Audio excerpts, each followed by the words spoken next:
Okay, it's Friday, and today we're not going to order food. We're going to make some homemade Jamaican Jerk Lomein. And today we're going to do that with a special spice we got here from Truly Delicious Jamaican Jerk seasoning. So we got this here. We got some pre-cooked pasta there.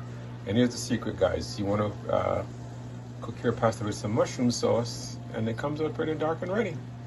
Alright, so we got that. We dumped everything in a saucepan here, and look at that. Look at that Jamaican Jerk Lomein. Ready to go. I think it's delicious. So we got some carrots in there, some peppers, and there's a twist in there, guys. We got some fish in there as well, and some mushrooms. So it's a combination. I think it's gonna be great. Let's see. Looks good to me. What do you think?